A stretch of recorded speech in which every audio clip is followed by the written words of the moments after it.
लड़ाई झगड़े में गुजार दिया है, जिन्होंने जिंदगी भर एक दूसरे से लड़ाई करते करते अपना जीवन गुजार दिया और अब वो बुढ़ापे में पहुंच गए हैं, कम से कम अब प्रभु के नाम पर एक दूसरे को गले से लगाएं, एक दूसरे को क्षमा कर दें और आपको भी क्षमा मिलेगी।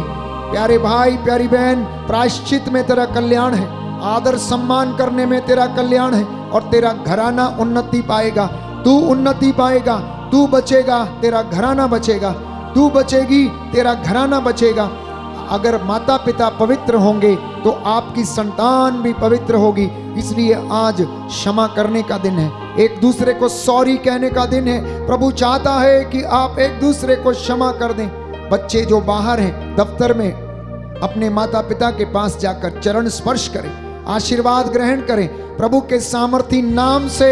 प्यारे भाई प्यारी बहन, एक दूसरे को गले से लगाएं, एक दूसरे के साथ बैठें, अपना बहुमूल्य समय एक दूसरे को दें। प्रभु आपको आजाद कर रहा है। आज बहुत सारे लोगों के जीवन में प्रभु इस वक्त काम कर रहा है। पवित्र आत्मा आपके बंधनों को तोड़ रहा है। हर प्रकार की बुराई का बंधन, क्रोध का बंधन, घृणा का बंधन, प्रसिद्धि का बंधन, आंखों की माया मोह का बंधन, लालच का बंधन, प्रलोभन का बंधन, सौंदर्य का बंधन, हर प्रकार की ऐसी चीजें जो आपको भटकाने में लगी हुई हैं, नशे के बंधन, ड्रग्स के बंधन, यीशु मसीह ने आज बहुत सारे परिवारों से तोड़ दिए हैं। बोले आमीन, आमीन, hallelujah, hallelujah, hallelujah, hallelujah, hallelujah, hallelujah, hallelujah, hallelujah, hallelujah. Hallelujah. दोनों हाथों को जोड़ना, एक प्रार्थना हम गीत के रूप में गाएंगे। इस मेरे घर को स्वर्ग बना दे, मैं कुछ और ना मांगूं, मेरे घर को स्वर्ग बना दे। आज आपकी यही प्रार्थना होनी चाहिए। जो लोग मेरे साथ इस वक्त ऑनलाइन प्रार्थना में अपनी वेदी के सामने बैठे हैं, या इस संस्कार को आप देख रहे हैं इस वेदी पर, या आप मेरे साथ प्रार्थना में एक मन है एक प्राण है, तो इस गीत को अपने हाथों को खुला छोड़कर गाना और प्रभु की दुहाई देना। आपका घर स्वर्ग बन जाएगा। प्यारे भाई प्यारी बहन,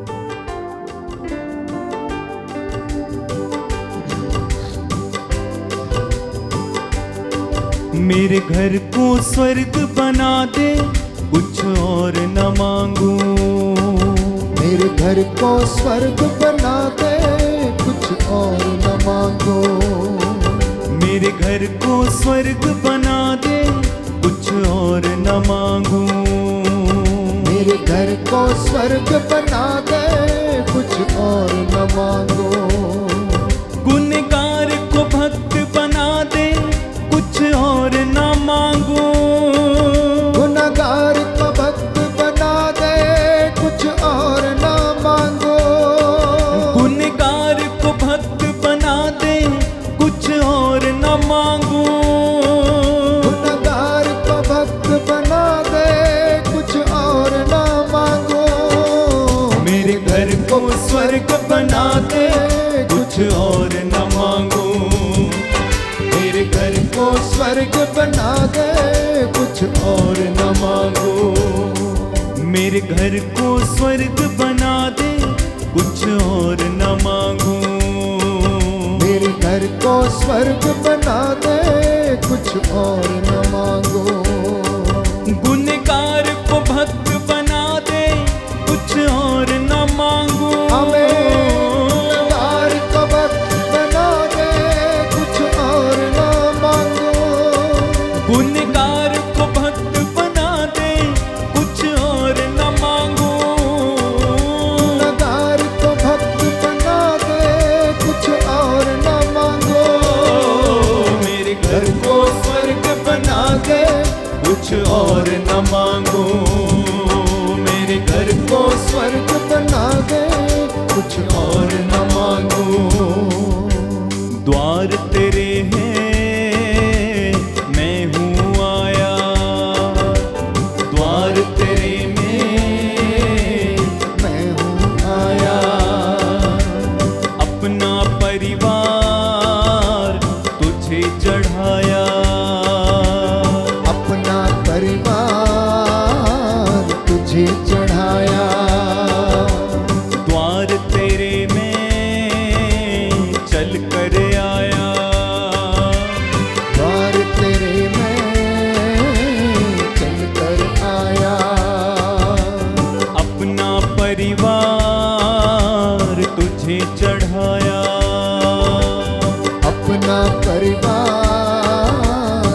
तुझे चढ़ाया।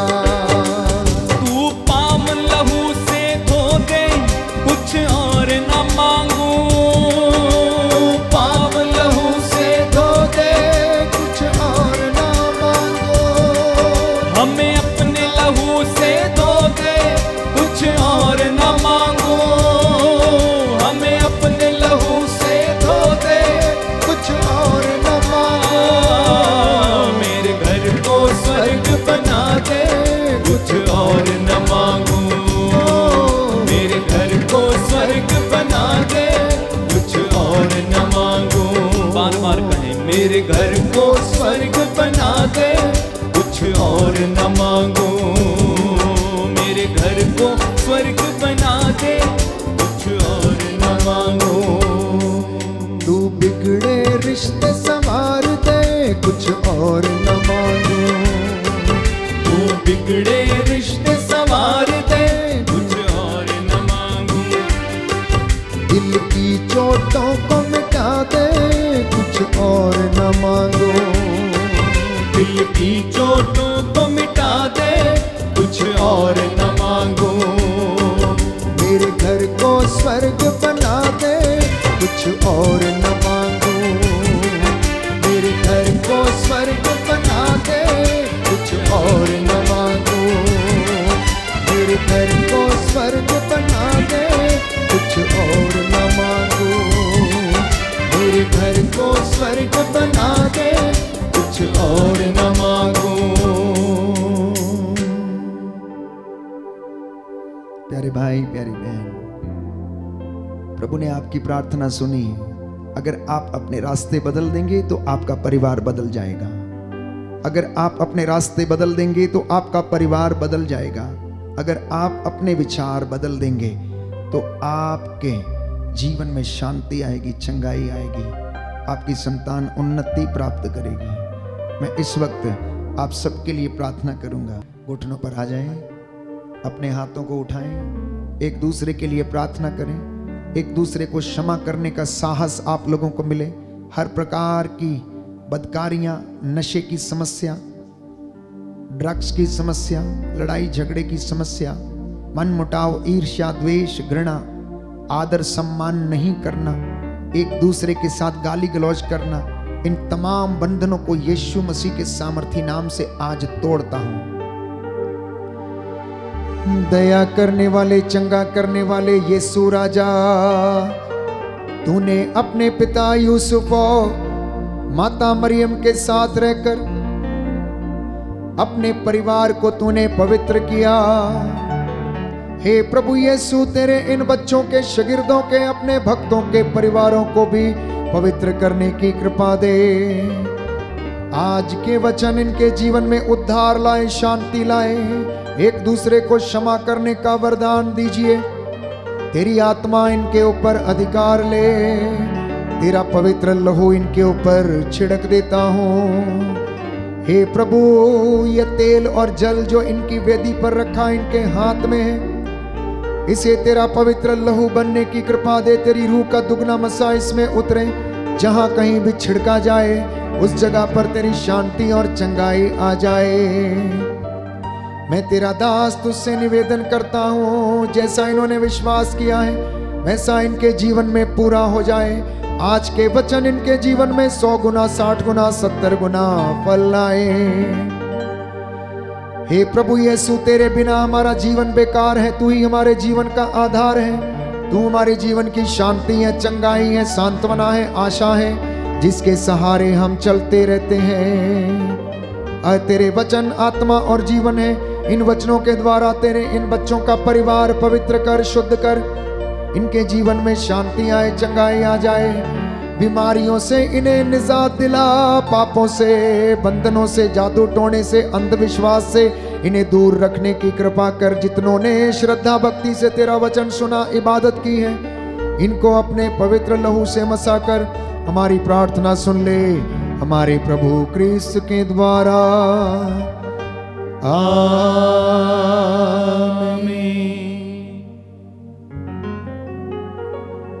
पवित्र परम प्रसाद की आराधना हो, स्तुति हो, महिमा हो सदा सर्वदा। पवित्र परम प्रसाद की आराधना हो, स्तुति हो, महिमा हो सदा सर्वदा। पवित्र परम प्रसाद की आराधना हो, स्तुति हो, महिमा हो सदा सर्वदा। सदा सर्वदा।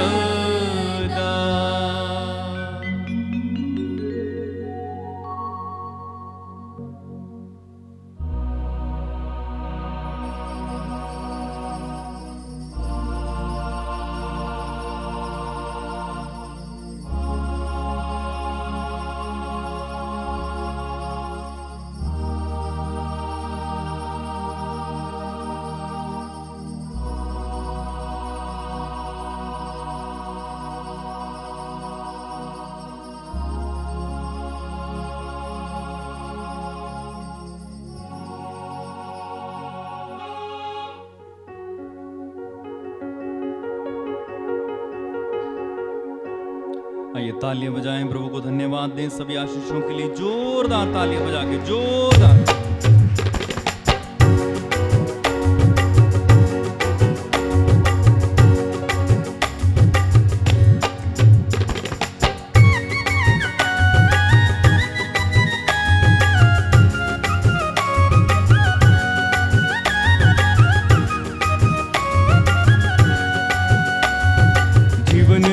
मोर डोंगा है, पाप रूपी समुंदर मांझे। जीवन रूपी मोर डोंगा है, पाप रूपी समुंदर मांझे।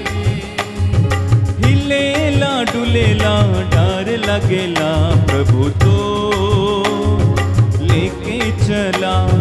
हिलेला डुलेला डर लगेला, प्रभु तो तालियां बजा के गाएं। जीवन रूपी मोर डोंगा है, पाप रूपी समुंदर मांझे। जीवन रूपी मोर डोंगा आहे, पाप रूपी समुंदर मांझे। हिलेला हिलेला डुलेला डर लगेला, प्रभु तो लेके चला। हिलेला डुलेला डर लगेला,